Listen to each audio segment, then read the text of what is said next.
The American humorist Samuel Clemens, or Mark Twain, was the attributed source for a parody about a celebrated character about whom my father wrote a winning story in a contest as a student at the Philadelphia Deer Central High School for Boys, a public high school of such great merit back in the day that their graduates were conferred a baccalaureate degree.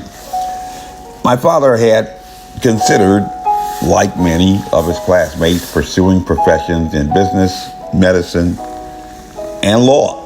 Graduating from a high school at the age of only 16, an incredible accomplishment in itself, but especially for a poor kid whose father had been shot in the back of the head in North Carolina and left to die in the streets for looking like he was going to vote, or exercising that duty, as we say, whose family had to flee the South under cover of night and abandon their family home, most of their worldly possessions, to travel to a city of brotherly love, where even his mother, a former primary school teacher in a segregated schoolhouse, had been forced to abandon her life's profession because even in Philadelphia, the Board of Education would not recognize teaching credentials that had been attained at schools for the colored, like Elizabeth City State College or HBCUs. And my grandmother had sharply worded advice from my father, who had decided not only to follow Jesus, but also his father's profession in the ministry. If you're going to be a preacher, don't be a dumb one. My father was a preacher. My grandfather was a preacher. My grandmother's uncle was a preacher. My godfather was a preacher. At least two of my best friends in high school became preachers. And a larger than normalized random distribution for a kid at any other high school amongst my friends became Jesuit priests, inspired by our elite Jesuit high school instructors. But if there was one thing that I was determined not to be, dumb preacher would be an apt description.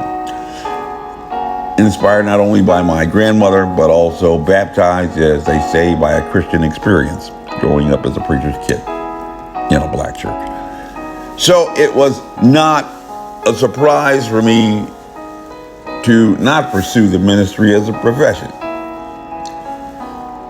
nor even to abandon a faith profession after college as an agnostic, and not long after as an atheist, which I was for the clear majority of my adult life, but with the noble exception of having received an infectious dose of faith through a prolonged exposure that had gone into remission, but from which I never fully recovered.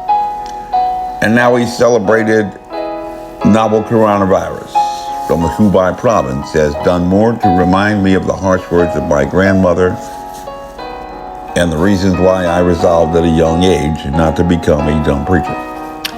So let's talk about vaccines, COVID-19 vaccines, from a legal perspective and its intersection with the disciplines of medicine, politics, and religion.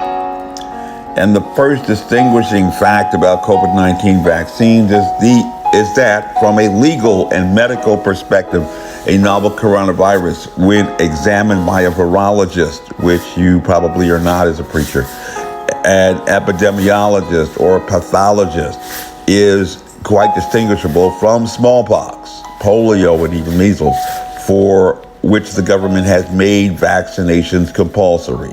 Just because it's sickness does not mean that they're the same. There's a difference, and distinguishable even from the flu, for which the government has encouraged but not mandated vaccinations. Notice you're not mandated to get the flu. They only encourage that. The difference between a mandatory vaccination and an encouraged vaccination is very simple to understand. But if you have to write it down 3 or 4 times. As it has been confused, apparently with intention, upon the arrival of a celebrated coronavirus from the Hubei province, and hinges upon an empirically determined quantum known to clinicians as the secondary attack rate. Something that's not often discussed in the middle of a pandemic, and you have to wonder why on that account. And the formula is very simple to understand. If the secondary attack rate exceeds 60%, The pathogen is highly contagious, capable of a super spreader event. A whole bunch of possibilities open up. And if life-threatening, may be mandated by the government. And this is the rule of law. In quantifiable terms, that was handed down in the much-discussed case of Jacobson v. Massachusetts, which was decided by the Supreme Court in 1905. And no large sample size tracer contact study to date has ever validated COVID-19 as a highly contagious disease, attaining that threshold of 60% attack rate. Not even one. Not even one.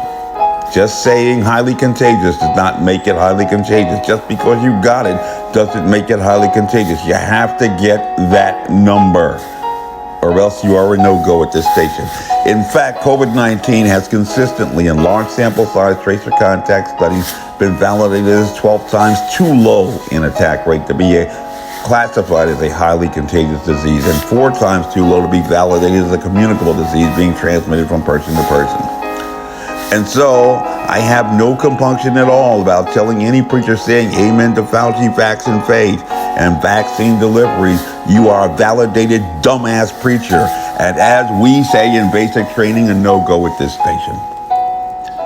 In March 2021, purportedly to assist the public and dumb-ass preachers, the Association for State and Territorial Health Officials, an organization with the acronym ASSO, let the church say ASSO, which should sound like something familiar, published a comparison chart for available vaccines, which stated in December 2022 COVID-19 vaccines were granted emergency use authorization, EUA, by FDA.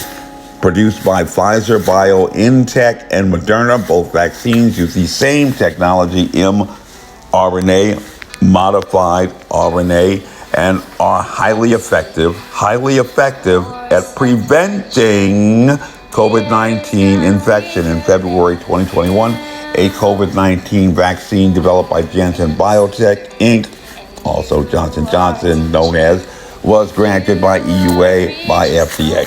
This quality seal of approval from the Professional Association of State Health Commissioners, of which Dr. Mohammed Norman Oliver, State Health Commissioner for the Commonwealth of Virginia, is a member, must be viewed under the microscopic lens of consideration that Mohammed Norman is a graduate of a college that requires no college entrance exam. Say that again, no SAT. Mohammed Norman is a member of ASSO, who published a declaration of a communicable disease of public health threat 1 month too damn early under the law, or ultra vires. That served as the basis for closing businesses, schools, and churches, stay-at-home orders, and facial coverings mandates. And then for 1 year, ran away from the sheriff and the United States Marshal to hold it accountable, which is a felony, while at the same time totally ignoring the guidance of world public health authorities 3 times in 1 week before his premature ejaculation to begin enhancing capabilities to perform tracer contacts follow-up. A critical day 1 task in the control of emerging infectious disease, in which Mohammed Norman by June had only hired a total of 168 new personnel after collecting over 6,000 resumes for 1,300 new positions. 6 months, hired 168 people with 6,000 resumes. Stop. And so here is the truth. My name is Major Mike Webb. And by God, I am running for governor of Virginia. I ask every Virginian and every American true to, like the motto of the infantry, follow me, and we shall overcome. Honest. And y'all come back now. Yep.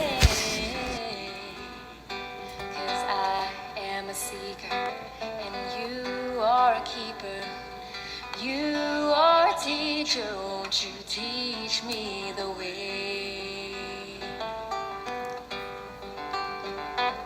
Reach and lead me, guide me and keep me. This advertisement was authorized by Mike Webb.